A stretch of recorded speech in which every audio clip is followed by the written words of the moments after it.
Hi guys, and welcome back to my channel. So, $125 palette. What in the world could a $125 palette look like? We're about to find out. So if that's something you're interested in watching, you're in the right place. We're about to get into it. I'm a lone wolf.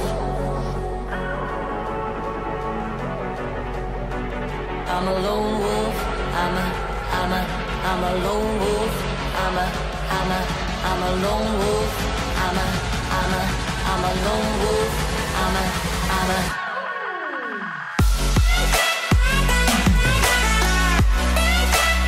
Alright guys, so $125 palette. Well, when I first heard about $125 palette, I thought to myself, a little man better jump out of that palette and put my eyeshadow on for me.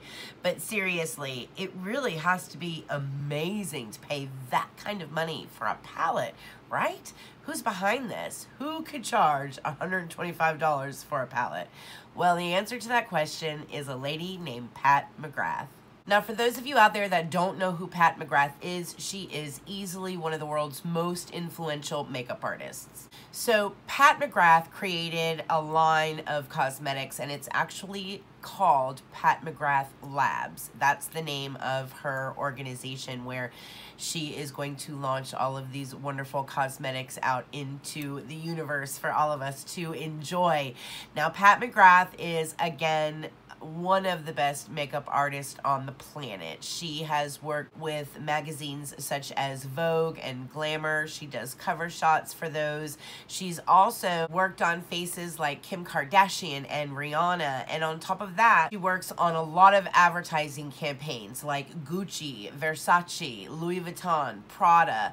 All of these advertisers clamor for her to come and work on their models on set. And she's also considered one of the most prolific makeup artists when it comes to catwalk and major fashion shows as well. Now, Pat McGrath has always been a makeup addict. She actually said in an interview one time that she had a 4,000 square foot space that she had just filled with cosmetics that she bought. And she self-proclaims to have been a makeup addict for at least 25 years. She says she just loves cosmetics. So on top of being a phenomenal makeup artist, she actually loves the product. She also related to the inability for herself to be able to find makeup that actually suited her dark skin. She remembers times back in the 70s and the 80s when to say that there wasn't a lot of makeup out there for women of color was an understatement. But she remembers how excited her and her mother would be when they would find a product, probably by accident, that didn't cause a white cast or ashiness on the skin or actually showed up on their skin tone the way it was supposed to. So she said when she was formulating her pigments in particularly that she was consistently trying them out on all different kinds of skin tones and paying particular attention to darker skin tones to make sure that none of the pigments or the colors in her palettes turned out ashy or wouldn't show up on darker skin. So it was definitely a focal point when she started to curate her own line. She is also very, very aware of varying shapes, sizes, and gender classifications for all people, and she's really super interested in pushing the boundary about as far as she can, and that's very apparent in her advertising campaign, where she recruits people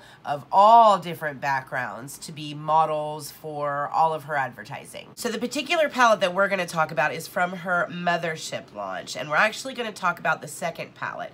In the Mothership launch, she actually has 3 palettes, and the second one is called the Mothership 2, and it's called Sublime, and that's the one that we're going to be looking at today. Now, you may think, how in the world was Pat McGrath able to market a $125 palette? Well, only part of it is the part of the complete backing of the beauty mogul that she is, and just having her name on something. Of course, that's part of it. But the other part of it is the design and how she really focused into the packaging of her line. Really working on crafting packaging that was new, that nobody had seen before. She was really looking to create collection pieces and really looked at her packaging as individual works of art. The fact that her makeup is now going to be featured at the Met Museum is a perfect example as to what it is that she was trying to accomplish with her packaging. It deserves a place at the Met because it genuinely does look like pieces of art that you really would like to have as part of an overall collection. But at the end of the day, Pat McGrath Labs tapped into something that the beauty conglomerates are only just beginning to realize, and that is the power of the online beauty geeks. So online beauty geeks, or us YouTube consumers, or makeup obsessives, whatever you want to call it, these are young men, women, older people, black, white, it doesn't matter. This group of people that genuinely looks at makeup not only as something that they really like and is a big part of their life, but also as art and a different way to express yourself. Beauty geeks genuinely reside in the sparkliest corner of the internet, and we really do revere beauty as high art. These are the types of fans that will wait up at 6 a.m. waiting for a product that's going to launch at 10 a.m., making sure that their item is there and their wallet is loaded, their account is created, so all they have to do is hit a button. We are the same people that will sit outside of a Morphe for 6.5 hours to wait for a line or for a product to launch. And Pat McGrath, that name is already well known within that community. So the fact that she was actually making a product and looking at that product and looking at it like a piece of art, it instantly became something that any well-respecting member of the beauty geek community wanted to have a piece of. Now, I will say that McGrath herself is kind of a little all over the place when it comes to her makeup. She really is a chameleon and can just about do anything. But one thing that I really think she incorporated into these three particular palettes are her more outlandish looks. She is really known for very dense, glittery eyeshadows with thick black eyebrows for someone like John Galliano. She's known for doing those opaque gold lips for Prada, those chunky stick-on face jewels for Givenchy, bright metallic highlighters for everyone from Dior to Versace. So she is very bold and very kind of crazy with that aesthetic, and I think that's really what is inside of the Mothership palettes that she launched. You have some practical mattes, and you also have mostly those kind of crazy colors. Let's get into a little bit more about the palette itself. So the palette itself comes in this outside carton, which is actually really kind of cool. It has this little string here. You unwind the string, and then when you open it, the palette is kind of nestled inside these two little flaps, and that's where the palette goes. Let me give you a close-up look of it here. So again, you just unwind the string. On the front, it says Pat McGrath Labs. It has the name of the palette on there, and then it also has the weight. Down in the lower right-hand corner, you see the symbols for Pat McGrath Labs. It has the crown and the eye, and then if you flip it over, you have the ingredients on the back, and just look at the artwork with the bee and the beautiful face with the foiled eyeshadow. And then as you open it, you see the palette itself is kind of nestled down into the unicarton with the artwork there on the outer side of it. So the outside carton is beautiful. Now, as we begin to look at the actual palette itself, the first thing that you're going to notice is that this thing feels like a brick. It's very, very heavy. And that's the first kind of note that you're actually holding something that's very different, and very different from any other palette that you will probably ever see, is the weight of it. It is very heavy, and when you open it, it will become obvious as to one of the main reasons why. But let's start by looking at the outside of this gorgeous palette. So the outside of this palette is a beautiful like black lacquer that's just really super shiny and reflective. And again, you have the Pat McGrath Labs symbol on the top, and then as you rotate this palette around, you have this beautiful gold stamped backing where it's stamped with the Pat McGrath Labs Mothership collection. It also has you know, just some different disclaimers here, where it was made, and then of course the Pat McGrath Labs symbol down in the lower right hand corner, except on the back it's not raised. In the back it's more imprinted into the gold. So all this fine detailing on just the outside of the palette is absolutely exquisite and just lends to the collector's item aesthetic when it comes to this particular palette. Now let's talk about the inside. So as soon as you open this, you see first and foremost one of the main reasons why you're feeling the weight that you do, and that's because of the mirror that is in this palette. Now it's not just any old mirror, of course. This is actually a beveled mirror. So this is a mirror that is cut around the edges. The actual glass is cut and beveled around the edges. And for those of you that have ever had to buy mirrors or purchase windows that are beveled, those are not cheap items. So to have a beveled mirror inside of a palette, I thought was a little bit much, but I love the detailing of it, and I think it's absolutely stunning. So let's get a closer look up of the palette itself, because you guys aren't going to be able to appreciate it from this far away. So it does have a magnetic enclosure, so it does snap back, so it has no actual release or clasp. It's just magnetized, and then when you open it, you actually see that beautiful beveled mirror immediately. It's absolutely stunning. I think it's a great showpiece in this particular palette itself.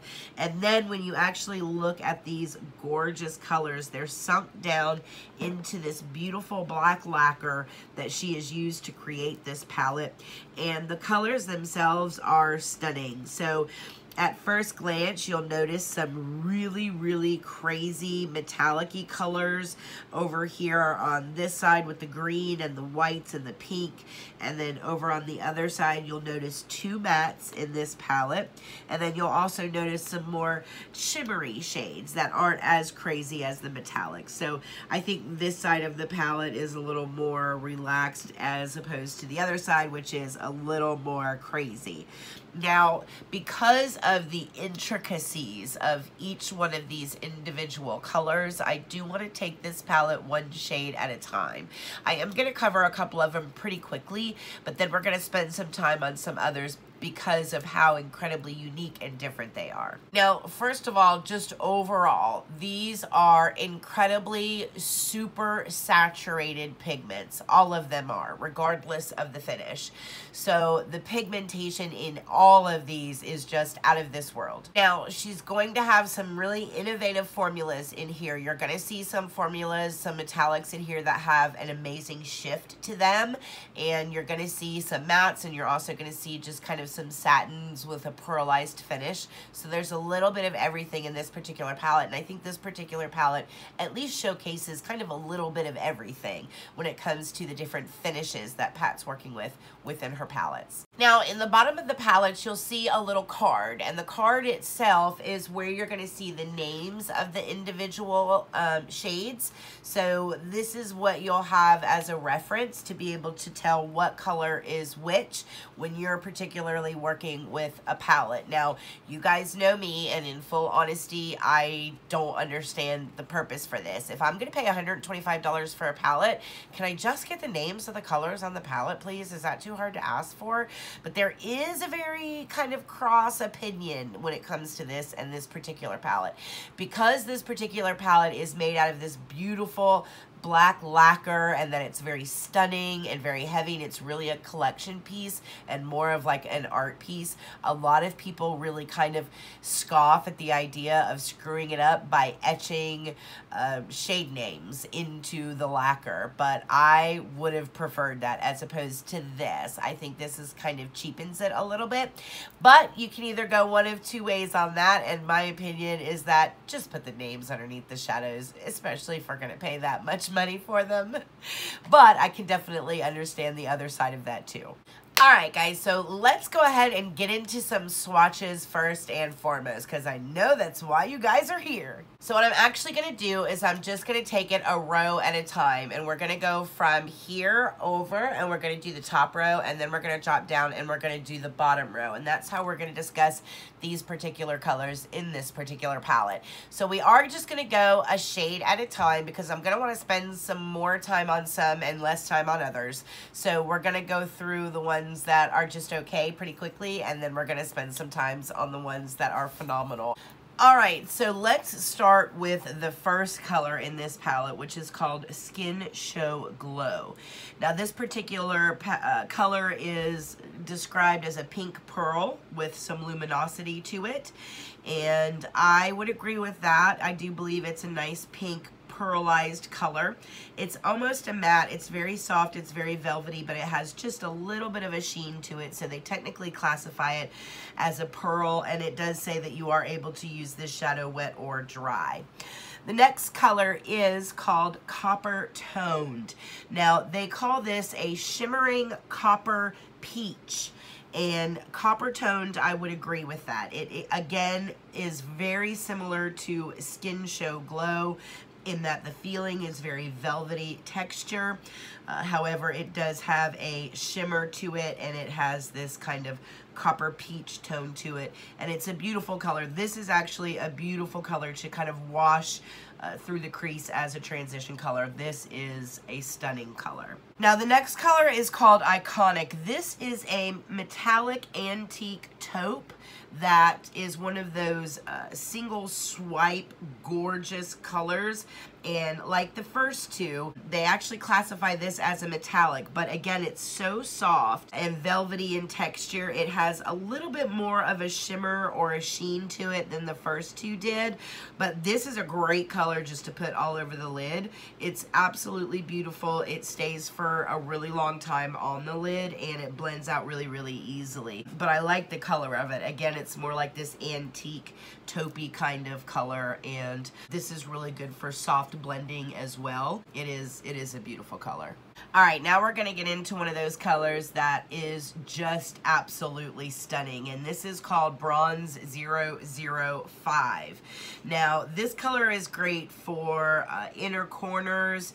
You could do a light dusting of this somewhere you want to emphasize on darker skin tones, like Cupid's bow, brow bone, for a really pretty highlight on deep skin tones. Looks absolutely stunning. But the feeling of this glittery, brilliant, bronzy color is so soft and so smooth. It is absolutely stunning, and the shimmer in there is beautiful.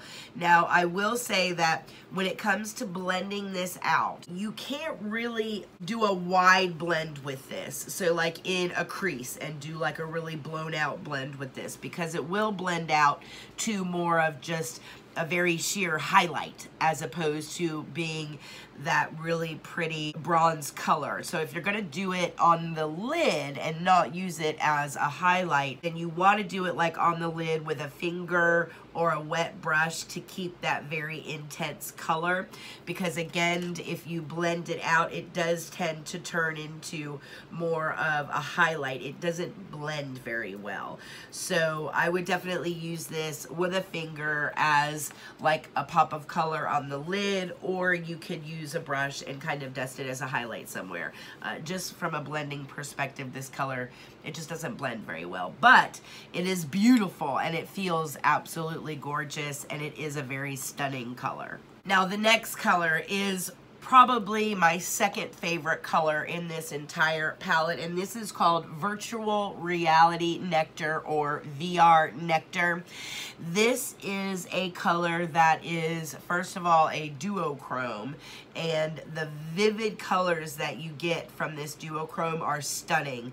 So from any kind of side angle, you're going to get a very gold color, and then from any kind of flat on, straight ahead angle, it is going to appear very pink. So as that shift happens, you will see that shift from gold to pink, and it's a very dramatic shift.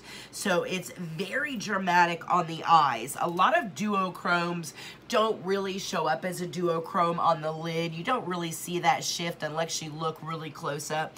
This is a duochrome that if you put this on the lid, people notice the shift on your lid going from gold to pink because it's a very dramatic shift. I don't know how she makes the shifts in these pigments so incredibly vivid, but the shift in this particular color is stunning. It's very soft, and again, this is one I would use either wet with a wet brush and put it on the lids, or a finger on the lid. And this is not one that you want to blend out or blow out unless you're using a highlighter or wanting to highlight somewhere with it. This is definitely one that you would want to use as like a lid color. If you were going to use it for anything, that's probably what I would use it for.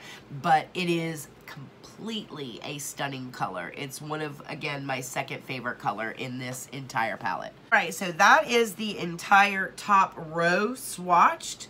And I'll just give you a look at what all of them look like next to each other. Again, Skin Show Glow, Copper Toned, Iconic, Bronze 005, and VR Nectar. And that's the entire top row. Now we're going to move on to the bottom row. And in the bottom row, we're going to start with Extreme Black. Now, this is a very deep, dark black. It's a matte color out of her palette. And it's supposed to create like dense black lids, especially if you kind of pack the color on and you work in layers. That first swatch or that first layer is not necessarily the most you know, impressive, but if you put another layer on top of it, it really starts to look like a very deep, dense black. Now, she also suggests using this for seamless eye lining with a dampened brush, and I have found that that is my favorite use for this particular shade because I don't necessarily like how this blends. I don't feel like this is the most blendable matte formula that I've ever seen. So what I like to do with this is with a dampened brush, I like to stamp this very close to my lash line, and it works beautiful for that function. It lasts a very long time, and I think it is a very lovely shade. Not my favorite in this palette, but it is lovely. And I kind of feel the same way about the next color in this palette, which is called Dark, and it's just a dark brown, but this one is a little bit more blendable than the black is, but again, I don't find that it blends out super well, but it is great for stamp lining. You know, they do recommend that you, again, can use it to precise line with a dampened brush, or you can use it through the crease for definition. I would definitely, if you're going to use it in the crease, I would use it more in a contour-like fashion in the crease when you're wanting to create specific depth or shape in the eye, as opposed to like using it for like a blown out blend like you would a transition color. So I wouldn't use this as like a transition color. If it were me, I would use this more where you're wanting to create definition and contour on the lid and keep it in small localized areas because of the difficulty with blending. I just don't think it's a very blendable formula personally. So that is Dark. Now the next color is Rose Dusk, and this is like the first 3 shades of this. It's a very pretty shimmering color, and this is a very multi-dimensional crystalline kind of rose gold color. So it's just like a shimmer shade as far as the finish is concerned. It feels like a matte when you touch it because it's very velvety, very soft. but when you put it on the lid, it has this very soft shimmer to it, and it has these little kind of dimensions to it. It's a rose gold color, but you know, again, you can kind of see a little bit of the peach in there and then some more of the rose. So it's got some dimension to it. It is a very pretty color. Again, this would be something that I would use on the lid as a very pretty soft-spoken color. So that is Rose Dusk. The next color is my favorite, and as far as I am concerned, the absolute standout in this palette, and it's called Blitz Emerald. This is a very edgy, vibrant flash of green color, and it really transfixes as far as a duochrome is concerned. The shift in this is so extreme and so shocking that it is one of the most stunning shades I feel like is in this palette. So at first glance, it looks like a green with kind of a wash of a black background to it. It has this beautiful green sparkly color. But then when you look at the shift and you look at it from the side, it is so blatantly purple that it's hard to believe that this is actually a green shadow. And you have to kind of remind yourself to look at it straight on to remind yourself that it's actually has green tones to it. So the shift in this particular shade is so dynamic and so innovative and so edgy and so multi-dimensional. The way that it embellishes that green sparkle, and you can see the purple when you look at it at an angle, I think is absolutely brilliant. I think this in particular color is a work of art in and of itself. I have no idea how she does the formulas that she does, and I'm saying that as a person that considers herself semi-educated when it comes to formulas, but this is genuinely a feat, and I think it is absolutely stunning. I think Blitz Emerald is by far the standout of the palette. And then last but not least, we have Astral Ghost Orchid, which is you're supposed to pat over the desire shade with the fingertip for color morphing. So you're supposed to have a color underneath it, and then you're supposed to pat this on top of it, and it is supposed to kind of color morph other colors. So when you just look at it on its own, it's kind of this transparent, iridescent kind of pinky purpley kind of color. But when you start putting it over top of other colors, if you want to kind of transform other colors to more of like a duochrome type of color, you can do that, and it's going to give it a shift, but the shift is always going to be kind of a pinky purpley shift. So you can start out with like just a basic peach or a basic burgundy, and then you can put this over top of it and turn that basic color into a duochrome with Astral Ghost Orchid. So it is kind of nice to have because it's good for color morphing or just giving your overall eye a kind of like a sultry shine to it. It is incredibly sparkly, so be prepared for lots of glitter, but it also works well in the inner corner when you want, you know, that really pop of light refracting colors. It's good for that as well. So definitely an interesting color, and I think it is really, really pretty. All right, guys, so those are the swatches and a really up-close personal look at those swatches so that you guys can see what each individual color looks like. And yeah, they're definitely interesting colors. I think individually they are all great formulas in themselves. But final thoughts about the palette itself. So here's my thing when it comes to this palette. First of all, you know, the first thing everybody's going to want to know is it Erika approved? Of course it's Erika approved. Everything about the formula and Pat McGrath are amazing things, and anything that she's going to create is going to be absolutely genius. Now, whether or not it's worth $125 is a different question, because that's going to be a very personal question, if whether or not you can afford that kind of investment on a particular palette. And I'll tell you that for myself personally, if I were to be apart from this whole review video thing and I was just in the store looking at it, I would absolutely be impressed with it. Would I pick it up and bring it home for myself for $125? The answer is no. And here's why. It's just not a practical palette for me. This is not something that I would use probably hardly ever. And I'll tell you the reasons why. The only two matte colors in this particular palette are the dark brown and the black. And I'm not particularly impressed with these two colors and their ability to blend. So I would use these more of as a liner or to create like a smoky eye, and that's not necessarily a look that I gravitate towards a lot. These other colors down here, especially these shimmer shadows, would be gorgeous on the lid, but I don't work with a whole lot of shimmer shadows. Occasionally I do, but I really like mattes. You guys know that that's just my preference. And then these over here, now these are just something else. These are colors that you use when you really want to just look phenomenal if you're going to a gala or something that requires like that intense sparkle. I can't even think of anything right off the bat that I could wear this to. It's definitely not for like just everyday wear though, you know what I'm saying? It definitely depends on your aesthetic.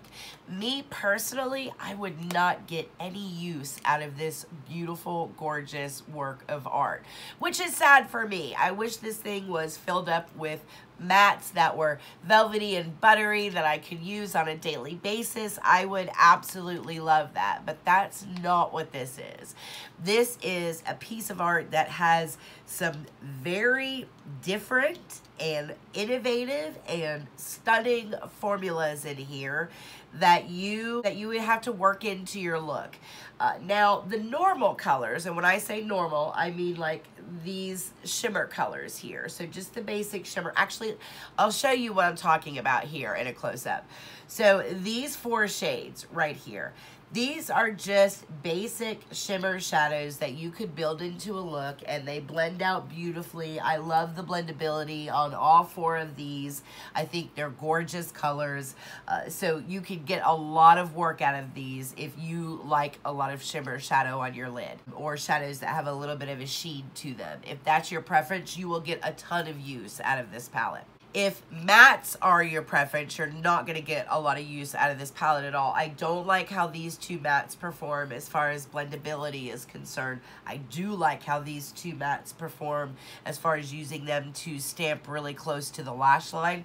I think they're gorgeous for that purpose. So I like those two mattes for that. So I would use those two mattes for that particular purpose, but that's not enough for me to spend $125. I would only use like these green shadows or this topper or even these 2 gold colors up here. I would only use those on like special event type of occasions because they are so dramatically sparkly, dramatic, like it's like they're very dramatic on the lid. So I wouldn't use those in like an everyday. So for me, I just wouldn't get enough use out of this palette to invest that kind of money in it. Now, if I wanted to purchase the palette because I appreciate who Pat McGrath is and I wanted to have a piece of her collection to say that I own it, that's a different story. Then obviously you can purchase it for that reason. But if you're looking for an answer just from a practical purpose, I mean, it's not a palette that you're going to be able to use every day. So don't go into it thinking you're investing $125 into something that you're just going to get daily use out of. Unless A, you really like to use shimmers, then you're going to love the palette. Or B, you wear those intense gold shimmery colors all the time, then you'll definitely get a lot of use out of it as well. I just don't think it's a very practical everyday palette. Now, I would really like to see her come out with something like that, but considering how artistic and eclectic and amazing that Pat McGrath is, I just don't think matte neutral palette is something that she's probably very interested in, so I would hold my breath on that one. So is it worth $125? It depends on how much use you're going to get out of the palette. For me, I'm not going to get enough use out of this palette to justify a $125 investment, but I am going to have a beautiful collector's piece as part of my collection and, you know, something that came from Pat McGrath, and that is definitely something personally that could be important to a makeup artist. So again, that's about perspective. But overall, it is a joy to review. It is probably one of the most interesting palettes that I've seen in quite a long time. Pat McGrath, in and of herself, is an absolute legend in the industry, and she definitely didn't disappoint with her palettes. So I just wanted to take one of these palettes and show you guys what they look like up close and personal, just in case any of you were ever curious about what a $125 palette looks like. Well, now you know. Alright guys, listen, thank you so much for coming by and hanging out with me. I really appreciate it, and I hope everybody has a great week coming up. As always, if you are new here, don't forget to hit the subscribe button and the notification bell so that you're aware every time I upload a video. If you appreciate the work I do, there will be a link in the credits to give you guys a way to support the channel if you so choose. Other than that, I hope everybody is happy and healthy, and I will see you guys in the next video. Bye, guys. Bye.